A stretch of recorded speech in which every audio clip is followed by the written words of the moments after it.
Assalamualaikum warahmatullahi wabarakatuh. Pada video kali ini kita akan belajar menghitung harga pokok suatu produk pada perusahaan pesanan. Kasus yang ada di sini ada PT Amanah, sebuah perusahaan percetakan. PT Amanah mendapatkan pesanan yang pertama dari PT Rahmat untuk mencetak kalender sebanyak 150 buah. Harga yang diberikan oleh PT Amanah kepada PT Rahmat adalah Rp30.000 per kalender. Dan oleh PT Amanah diberi kode 01. Pesanan kedua dari PT Batu untuk mencetak brosur sebanyak 10.000 lembar. Harga yang dibebankan kepada PT Batu adalah Rp2.000 per lembar. Dan pesanan tersebut oleh PT Amanah diberi kode 02. Untuk memenuhi pesanan tersebut, PT Amanah menyiapkan membeli bahan baku dan bahan penolong. Bahan baku yang dibeli untuk memenuhi pesanannya adalah membeli 1. Kertas art karton, 2. Kertas art paper, 3. Tinta printer, 4. Tinta tekstil. Masing-masing unit dan harganya ada pada kolom 2. Pemakaian bahan baku dan bahan penolong dalam produksi. Bahan baku untuk pesanan 01 terdiri kertas karton dan tinta printer. Pemakaiannya ada pada kolom 2. Harganya sesuai harga pembelian. Total bahan baku untuk pesanan 01 adalah Rp1.350.000. Untuk pesanan 02, bahan baku yang digunakan adalah kertas art paper dan tinta tekstil. Total pemakaian bahan baku untuk pesanan 02 adalah Rp4.125.000. Maka bahan baku pada periode tersebut adalah Rp5.475.000.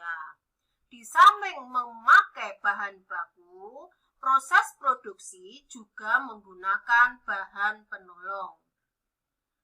Bahan penolong untuk 2 pesanan tersebut adalah lem Raja Wali dan lem putih kayu kertas. Total pemakaian bahan penolong dalam periode tersebut adalah Rp300.000. Setelah informasi tersebut di atas, maka kita bisa langsung membuat jurnalnya. Jurnal pertama tentang jurnal pembelian bahan baku, yaitu persediaan bahan baku pada utang dagang sebesar Rp5.475.000. Di sini kita asumsikan bahwa PT Amanah membeli bahan bakunya dengan cara kredit atau hutang. Maka apabila PT Amanah membelinya bahan baku dengan cara tunai, maka sisi kredit adalah kas. Utang dagangnya diganti dengan kas. Jurnal kedua adalah jurnal tentang pembelian bahan penolong. Jurnalnya adalah persediaan bahan penolong pada utang dagang. Selanjutnya, jurnal tentang mencatat pemakaian bahan baku, yaitu barang dalam proses biaya bahan baku pada persediaan bahan baku. Nilainya sebesar pemakaian bahan baku pada periode tersebut. Jurnal selanjutnya adalah jurnal pencatatan pemakaian bahan penolong. Karena bahan penolong adalah bagian dari biaya overhead pabrik, maka jurnal sisi debit adalah biaya overhead pabrik sesungguhnya pada persediaan bahan penolong sebanyak Rp300.000.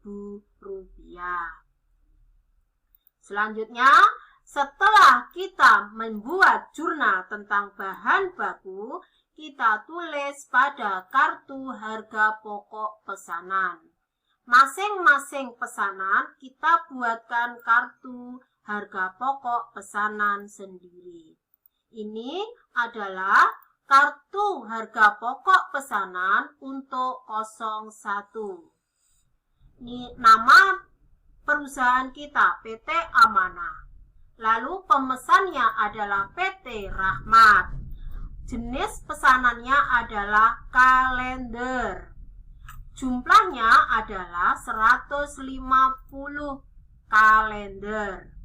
Dikalikan dengan harga, masing-masing kalender adalah Rp30.000, maka harga jualnya menjadi Rp4.500.000 sesuai keterangan di depan tadi.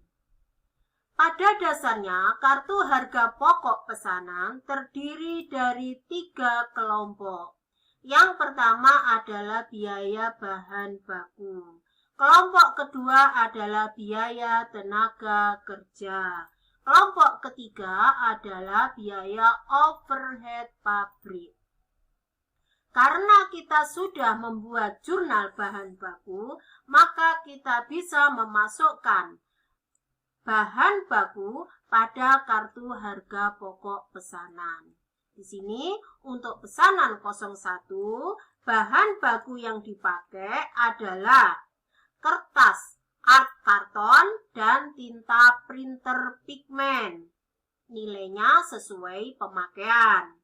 Maka biaya bahan baku untuk 01 adalah Rp1.350.000. Kita akan masukkan kartu harga pokok pesanan untuk 02. Ini adalah kartu harga pokok pesanan 02. Pemesannya adalah PT Batu. Jenis produknya adalah brosur. Jumlah pesanannya adalah 10.000 lembar dan harganya adalah Rp2.000. Maka harga jualnya adalah Rp20 juta. Bahan baku bisa kita masukkan pada kartu harga pokok pesanan ini. Pesanan 02, bahan baku yang dipakai tadi adalah kertas art paper dan tinta tekstil. Jumlahnya bahan baku adalah Rp4.125.000. Setelah kita memasukkan pada kartu harga pokok pesanan, kita lanjutkan membuat jurnal untuk biaya tenaga kerja.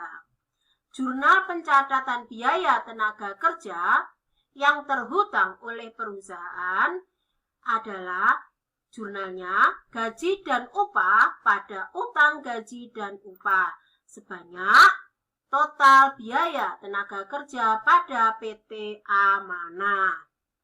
Jurnal selanjutnya, jurnal pencatatan distribusi biaya tenaga kerja. Jurnalnya bagian debit adalah barang dalam proses biaya tenaga kerja langsung. Ini untuk mencatat upah langsung pesanan 01 dan 02. Totalnya adalah Rp5.900.000. Sedangkan biaya mandor, nama akunnya adalah BOP sesungguhnya sebanyak Rp3 juta. Untuk tenaga administrasi dan umum sebanyak 4 juta rupiah. Biaya pemasaran tenaga kerjanya adalah 7.500.000 rupiah. Pada kreditnya adalah gaji dan upah sebanyak total biaya tenaga kerja secara keseluruhannya. Jurnal selanjutnya adalah jurnal pencatatan pembayaran gaji dan upah. Pada saat PT Amanah membayar gaji kepada pegawainya, maka PT Amanah membuat jurnal. Debitnya adalah utang gaji dan upah, kreditnya adalah kas sebanyak biaya tenaga kerja pada PT Amanah. Setelah kita mencatat jurnal tentang biaya tenaga kerja, kita bisa langsung memasukkan pada kartu harga pokok pesanan. Di sini untuk kartu harga pokok pesanan 01, biayanya adalah sesuai dengan upah langsung untuk memproses 01, yaitu 900.000. Sedangkan untuk pesanan 02 yang kita tulis pada kartu harga pokok pesanan 02 adalah biaya tenaga kerja langsung, yaitu sebanyak 5 juta rupiah. Setelah pada kartu harga pokok pesanan, langkah berikutnya yaitu mencatat tentang biaya overhead pabrik. Pada PT Amanah menggunakan tarif biaya overhead pabrik sebesar 150% dari biaya tenaga kerja langsung. Maka kita bisa menghitung untuk pesanan 01 dikalikan 150% dikalikan biaya tenaga kerja langsung pesanan 01 900.000, maka biaya overhead pabrik berdasarkan tarif sebanyak 1.350.000 rupiah. Sedangkan untuk pesanan 02, caranya tarif 150% dikalikan biaya tenaga kerja langsung 02, maka biaya overhead pabrik pada pesanan 02 adalah 7.500.000. Maka total BOP yang dibebankan pada periode tersebut adalah 8.850.000.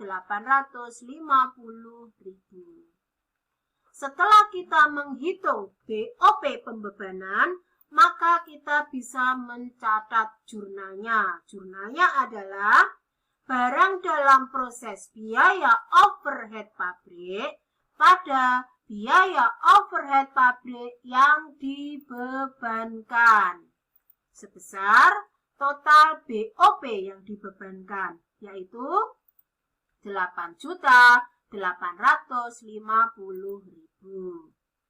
Setelah itu kita mencatat jurnal untuk biaya overhead pabrik sesungguhnya. Di sini selain biaya bahan penolong yang telah kita buat jurnal pada BOP sesungguhnya pada jurnal keempat dan biaya tenaga kerja tidak langsung atau gaji mandor sebesar 3 juta pada BOP sesungguhnya pada jurnal ke-6. Di sini kita mencatat di jurnal ke-9 yaitu BOP sesungguhnya selain biaya bahan penolong dan biaya tenaga kerja tidak langsung.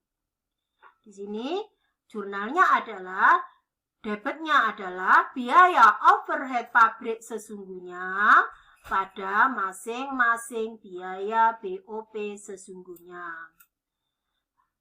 Langkah selanjutnya yaitu rekening BOP yang dibebankan ditutup ke rekening BOP sesungguhnya dengan cara menjurnal debit biaya overhead pabrik yang dibebankan pada biaya overhead pabrik sesungguhnya. Nilainya 8.850.000.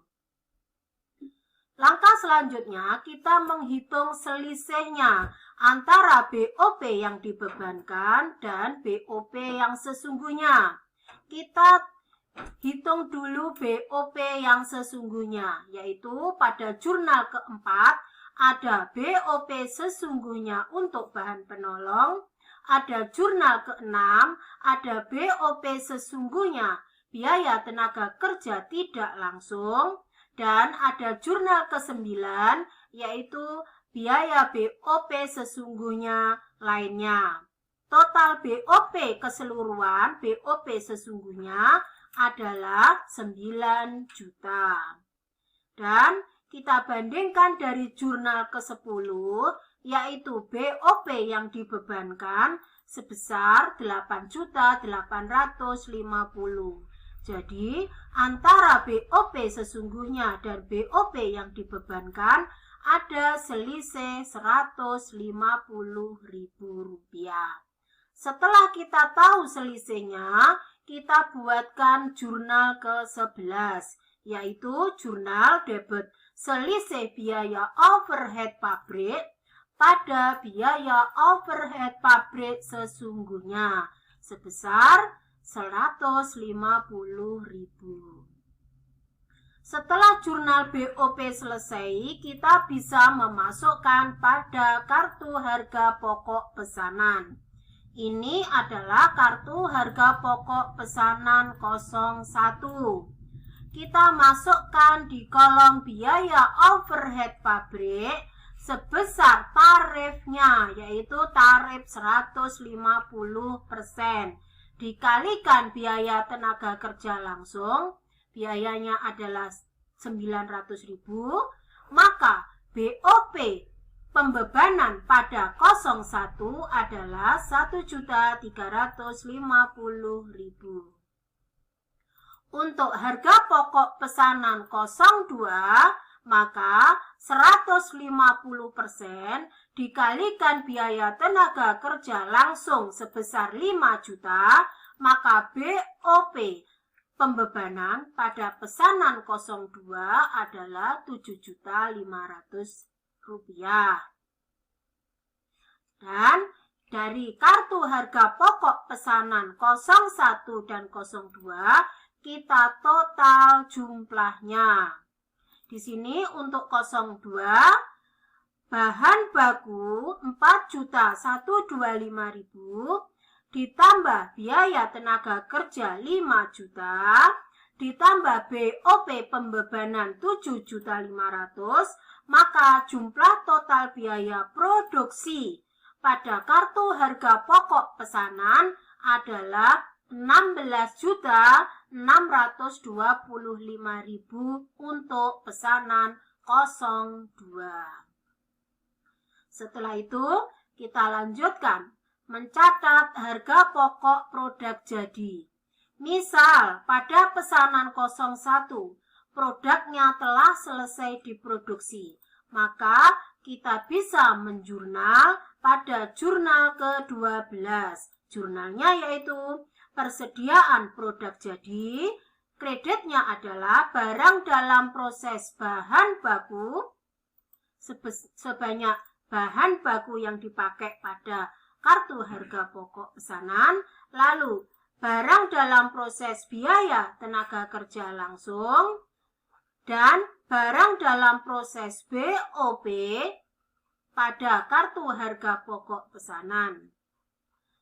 Apabila pesanan yang kita produksi belum selesai, maka kita membuat jurnal selanjutnya. Misal, pesanan 02 pada akhir periode akuntansi belum selesai dikerjakan, maka kita bisa membuat jurnal debitnya adalah persediaan produk dalam proses, kreditnya barang dalam proses biaya bahan baku, barang dalam proses biaya tenaga kerja langsung, barang dalam proses biaya overhead pabrik. Nilainya dari biaya produksi yang telah dikeluarkan sampai pada akhir periode bulan tersebut. Apabila pesanan 01 telah diserahkan kepada pemesan, maka kita membuat jurnal harga pokok penjualan pada persediaan produk jadi. Dan apabila kita mencatat pendapatan penjualan produk, maka kita bisa membuat jurnal ke-15. Jurnalnya adalah, debitnya adalah piutang dagang, kreditnya penjualan. Ini dengan dasar diasumsikan bahwa PT Rahmat pembeli 01 belum membayar tunai. Namun apabila PT Rahmat telah membayar tunai, maka di sisi debit adalah akun kas. Dan untuk biayanya, besarnya nilai nominalnya diambilkan dari jumlah kalender yang dibeli 150 kalender dikalikan harga per kalender 30.000, maka penjualannya sejumlah Rp4.500.000. Semoga bermanfaat video kali ini dan selamat belajar. Wassalamualaikum warahmatullahi wabarakatuh.